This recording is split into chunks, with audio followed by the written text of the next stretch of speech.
Welcome to another edition of From the Front Lines. I'm Denise Froemming, the CEO of IREM. This is a leadership podcast where we discuss the leadership mindset, what drives leaders to excellence, and how to inspire others. In essence, what is the path to leading to make a difference? Today, I'm thrilled to be here with Ben Underwood, Regional Director at Brookfield Properties, overseeing those properties in DC, Maryland, and the Pennsylvania area. Ben has been involved in IREM's leadership for many years, and we are so grateful to have Ben's talent and his time that he shares so generously with us. Ben is an instructor, is that correct, Ben? That's right. Excellent, thank you for that. And also has been involved this year specifically in looking at our processes and best practices for our leadership pipeline, which is so critical. And then Ben also has served on the chair of the Membership and Credentialing Committee, the Governance Task Force, and then many other chapter positions, including president for the Northern Virginia chapter. So I just want to say, and many more roles that Ben has had with IREM, but I just want to say thank you for, again, allowing us to share in your expertise and your leadership. We really appreciate everything that you've done for IREM. Thank you, Denise. You make me sound like I've done a lot more than I have, but it's been a pleasure, and it's just wonderful, having these resources and getting to know everyone and having everything that IREM brings to us. So thanks for letting me be part of it. Thank you. And today we thought we'd talk to Ben about managing scarce resources. We all know about scarce resources, specifically time, talent, and energy.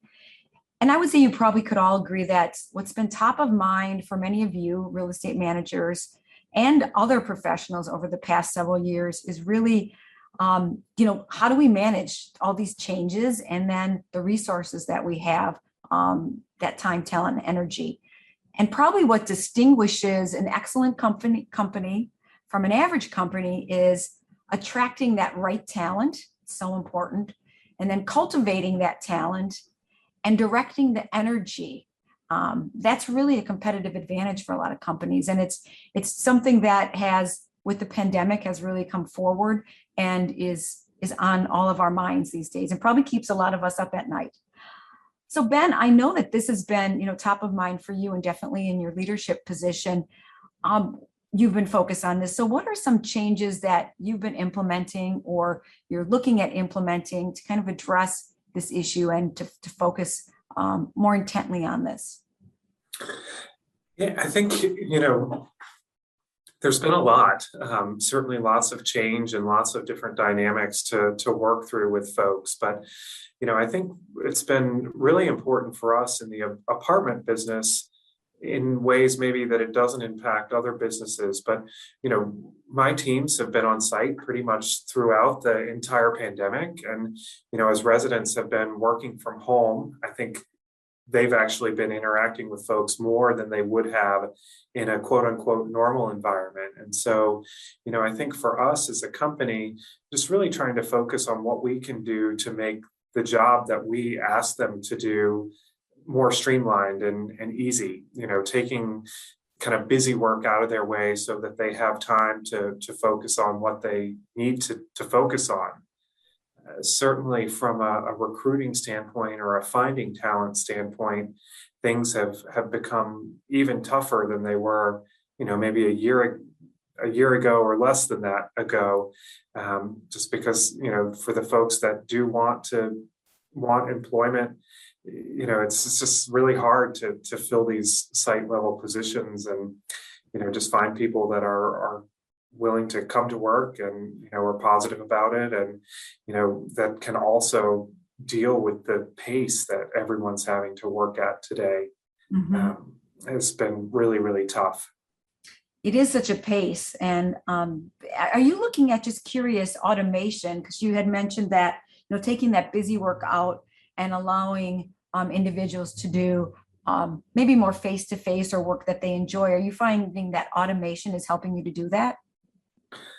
I don't know that we've 100% gotten to automation in our world. I think, in some regards, I think like some of the prospect email follow-ups and, we're able to do, we're using call centers in some instances just to alleviate some of the call burden that's coming in for the teams. But, really just taking a look at the technology that we already have in place and how we can streamline that to provide information for folks in a way that, that they can receive it so that teams aren't having to do, manual work to compile and, present information. It's been really important for us.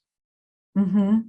Yeah, we're all looking at what we can do, right, to alleviate some of that. The manual work is so difficult, and it takes so much time from everyone. So just knowing that there's such a fast pace of change, how do you ensure that you and your team stay balanced and productive? I know we talked about before too, when the sprint turns into a marathon, because it definitely is a marathon. How do you create that balance? I think as a leader, you have to be aware of the change that is coming to your teams. I certainly try to educate myself on change and be aware of what change has recently come through the pipeline. I know over the past 6 months or so, we've rolled out a lot of new technology here in our company. And so for me as a leader, being sure that I understand how these new platforms work, what some of the pitfalls are in causing things not to work the way that they should, helps me be a resource for my team to kind of pick up the slack is the wrong word, but to help them know how they can be more efficient. And I think otherwise, just really trying to remove obstacles from people's paths. I really try to focus on kind of removing barriers that are unnecessary, that just make it more difficult for someone to get something done. I think it really is a lot about streamlining. It's a lot about understanding your technology. And as a leader, I think it's you just having this mentality that you're a resource to your team. We're a support system to help them be able to get the job done that needs to get done every day. Mm-hmm. That's so true. The removing of barriers, it's so important, because I think a lot of times we don't realize that there is an option out there, and sometimes you just suffer in silence. I find a lot of times, and I always will say, raise your hand, because if it's painful for you, it's probably painful for others, and you just have to speak up. So it's so important to have those open communications, especially now where it's so fast and there isn't a lot of time to really have those conversations. No, that's so true. And I think, this business it's a people business, and it's all about relationships. And I think, this whole concept of relationship, really ties into not only helping them manage through difficulties, but, also engaging team members and being able to recruit team members. Because, at the end of the day, I think we all want to work in a place where we feel like we belong and we're making an impact, and, we like what we do. And I think today that's even more important and probably more difficult to create and maintain those relationships as we're being pulled from task to task. It's easy to let some of that stuff fall to the wayside. Mm-hmm. Yeah, and so what would you say the expectations are, do you think, going forward? I mean, what should leaders look at or focus on? The top three, if you had to give them, kind of next steps, what would you say those would be?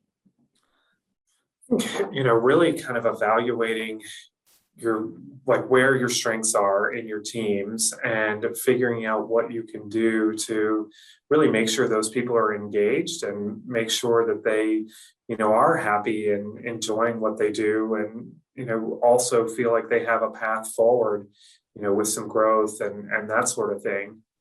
I think we also have to be very acutely focused on what our expectations are of our team members and what is really reasonable and what's not reasonable. I think it's very easy in a leadership position sometimes to just assume that something's going to be done because, we expect it to be done, or because we told someone to do it. I think as a leader, you really do sometimes need to put yourself in their shoes and make sure that, they really do have the resources to do this stuff, and that the way that they're doing it is efficient and, reasonable. I think most importantly, just really kind of keeping people on your team, like keeping them happy and, making them feel like they are fulfilled and that they know they're doing a good job, that they know that they're appreciated. Because I think those are the things that when we all get really busy or when our plates get too full, you forget to take the time to be intentional about making folks know that you're aware of what they're doing and you appreciate it and you're really engaged with them. Mm-hmm.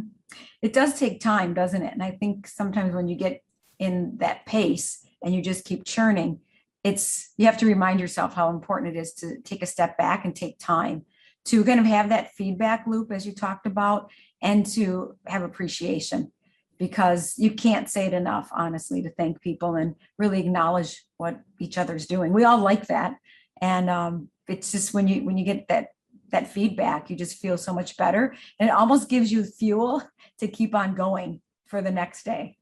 I totally agree. I mean, and, as a leader, making sure that you're aware enough to be able to give like really genuine feedback that, that they know that you are noticing, even when they think you might not be.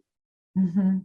It's so true. So such good tips, I think, for everyone as we kind of move forward. And I would say, Ben, I've noticed since the beginning when I got to IREM, when you've been on the many different committees and the task forces that you've been on, you have always shown that appreciation and had that feedback loop. So you exercise that in your professional role and also in your volunteer role. So I just want to thank you for that, because it's been helpful to us as well to hear that and also to have that feedback loop. So thank you for that. No, thank you, Denise. And with that, again, Ben, I would like to thank you for sharing your insights with us today. We are grateful for your leadership, both at IREM and in the industry. And to our listeners, thank you for taking time to listen in. Be well, be grateful, and be you.